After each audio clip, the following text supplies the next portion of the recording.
तो इस वीडियो में हम लोग बात करेंगे कि प्रेगनेंसी के दौरान कौन सी एक्सरसाइजेज करनी चाहिए, कौन सी एक्सरसाइजेज अच्छी है। इसके अलावा डायस्टेसिस रेक्टाई क्या होता है और उसको कैसे प्रिवेंट किया जा सकता है, कैसे ट्रीट किया जा सकता है। ठीक है, तो सबसे पहले जो है पोस्टरल एक्सरसाइजेज के बारे में बात करें।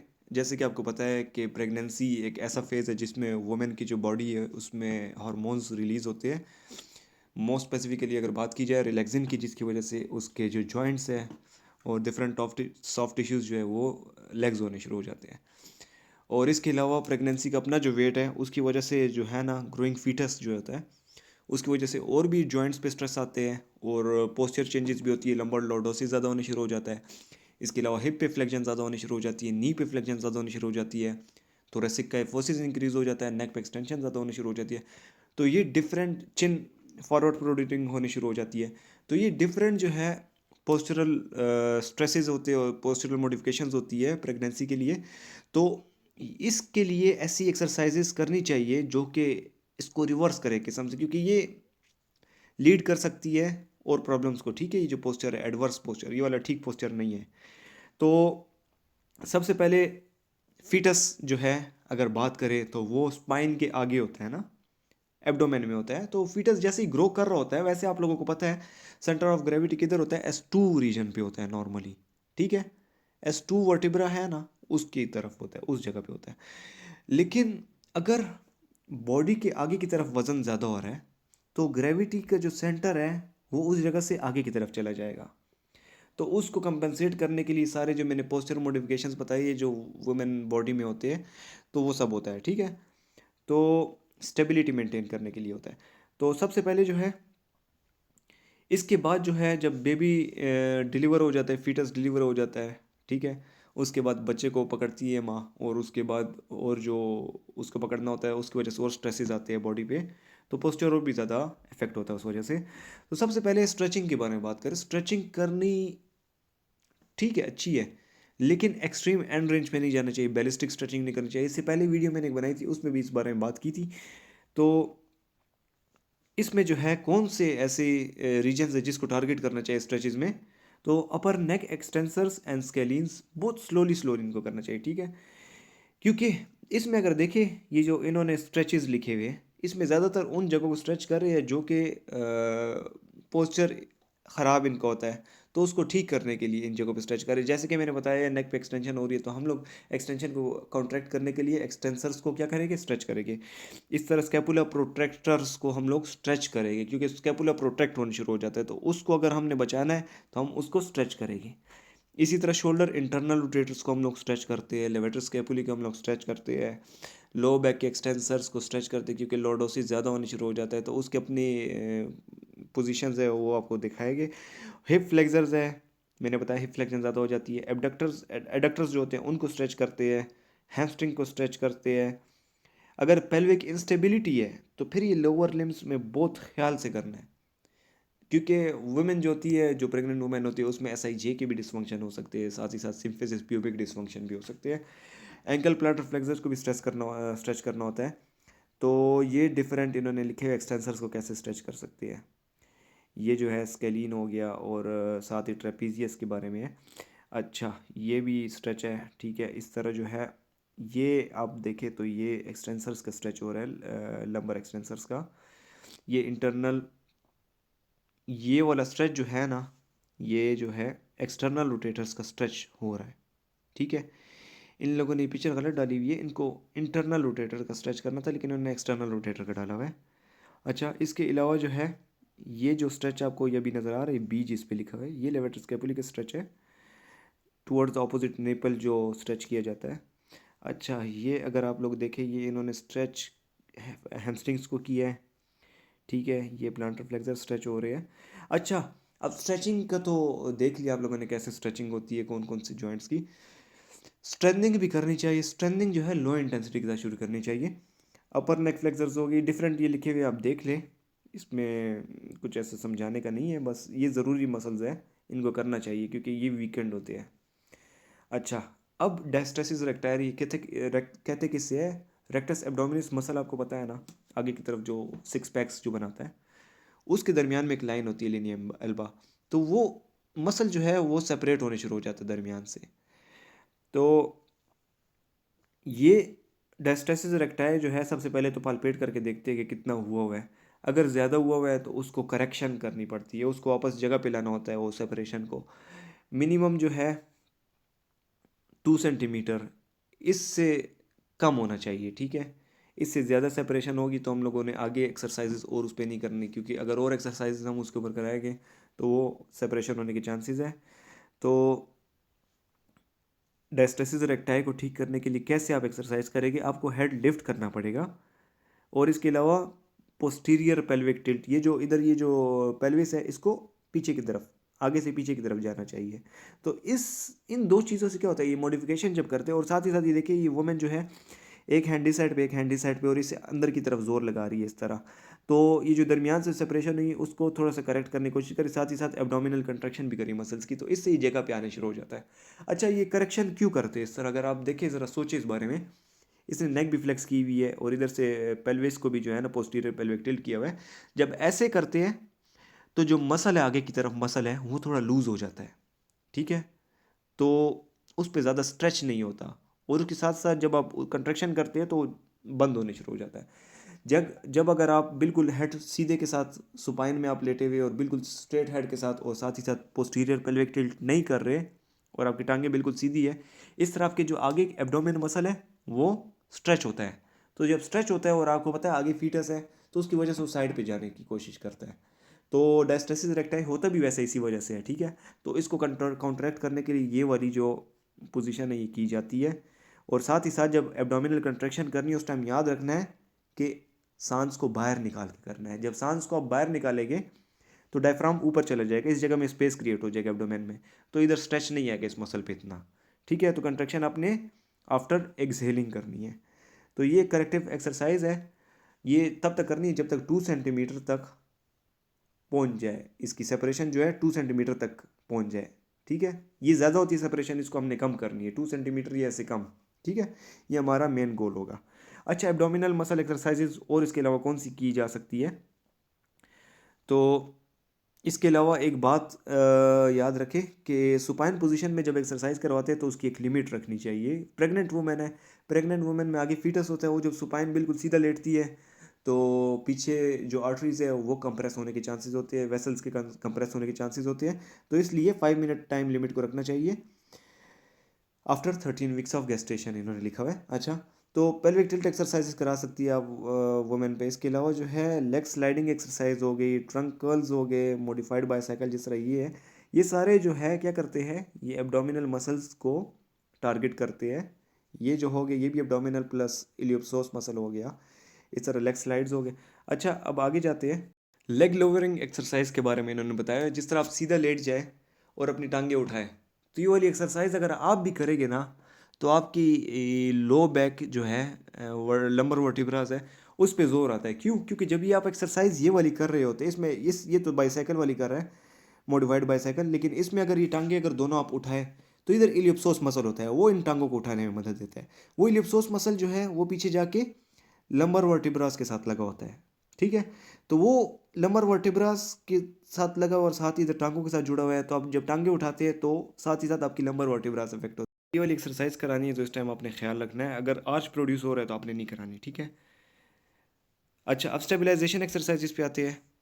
तो स्टेबलाइजेशन के दौरान जब अगर आप भी अगर एक्सरसाइज करें, ज़्यादातर जिम जो लोग जाते हैं तो स्टार्ट में जब नए नए जिम में एक्सरसाइज शुरू करते हैं तो उस टाइम वो जब जोर लगाते हैं तो उस टाइम अपना सांस रोक देते हैं। तो उस वजह से एक तो प्रेशर भी क्रिएट होता है, बीपी भी ज़्यादा होता है। क्यों? जब आप सांस रोक रहे हैं और साथ ही आप एब्डोमेन से जोर लगा रहे हैं, जब आप सांस रोकते हैं ज़्यादातर तो आप एब्डोमेन से जोर भी साथ लगाते हैं, तो अंदर जो है कंप्रेशन होती है। जब अंदर कंप्रेशन होती है तो अंदर जो ब्लड होता है वेसल्स में वो ऊपर और नीचे चला जाता है, ठीक है। डायफ्राम से नीचे कंप्रेशन हो रही है ना सारी एब्डोमेन वाले रीजन में, तो इससे जो सारा ब्लड है वो ऊपर चला जाता है, ऊपर टुवर्ड्स द हेड चला जाता है, टुवर्ड्स द लिम्स चला जाता है। तो उधर प्रेशर बहुत ज़्यादा हो जाता है ब्लड का।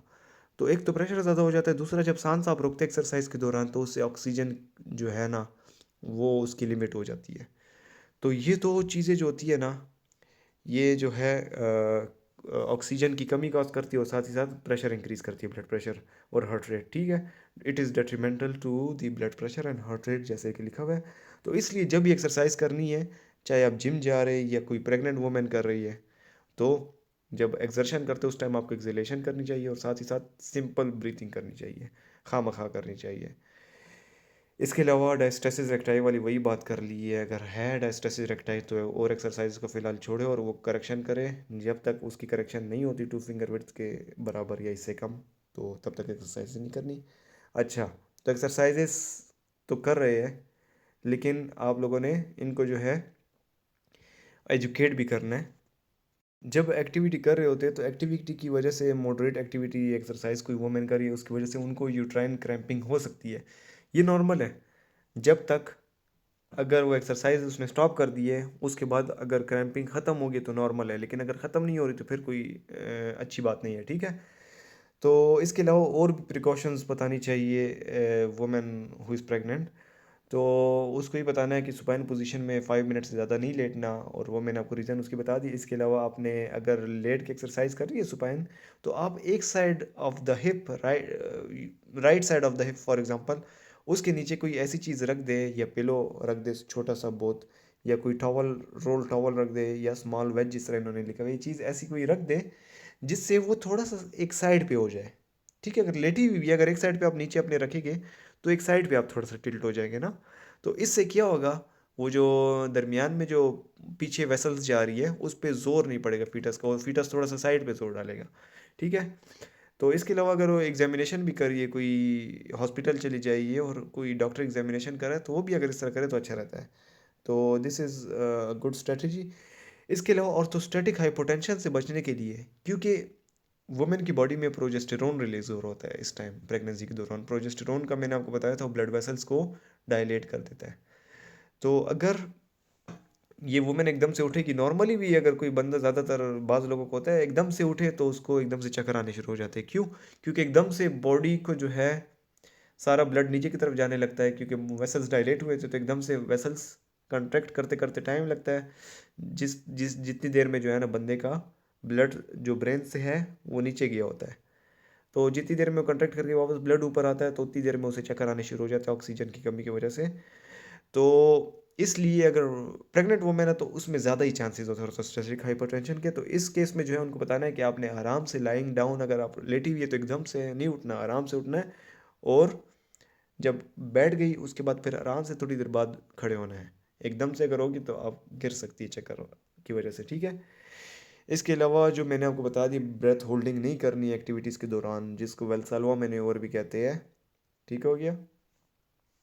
इधर इन्होंने एक और बात की भी एडिशन की हुई है, प्रेग्नेंट वुमेन में यूट्रस होता है ना, तो उधर जगह कम होती है एब्डोमेन में, बहुत कंस्ट्रिक्टेड सब कुछ होता है, ठीक है। जब आप वेल्सेल्वा मैन्योवर करे, प्रेग्नेंट वुमेन जब करे तो उसके एब्डोमेन में और ज़्यादा प्रेशर क्रिएट होगा और सारा प्रेशर नीचे की तरफ जाएगा, नीचे की तरफ पुश करेगा।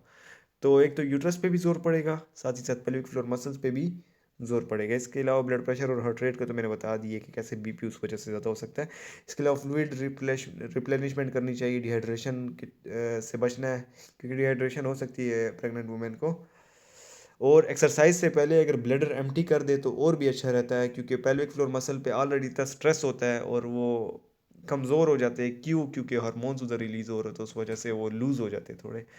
तो इस चीज़ का ख्याल रखना है, ब्लैडर एम्प्टी करके एक्सरसाइज करें तो ज़्यादा अच्छा रहता है। वार्म अप कूल डाउन करना चाहिए, ये बातें मैंने लिखी हुई है अपनी उस नोट्स में, इससे पहले जो मैंने वीडियो बनाई उसमें। लिम्ब एक्टिविटीज़ जिसमें सिंगल लेग पे वेट बेरिंग आ रही हो उसको अवॉइड करना चाहिए, ठीक है। इस क्यों? जब एक टांग पे आप खड़े हुए हैं तो आपका जो पेल्विस है उस पे अनइक्वल वेट डिस्ट्रीब्यूशन होती है, एक साइड पे वेट ज़्यादा डिस्ट्रीब्यूट हुआ हुआ है, एक साइड पे कम। तो इससे जो जॉइंट है उस पे शियर फोर्सेस आते हैं, प्यूबिक सिम्फिसिस जॉइंट पे भी, और पीछे जो है सैक्रोइलियक जॉइंट है उस पे भी आते हैं, ठीक है।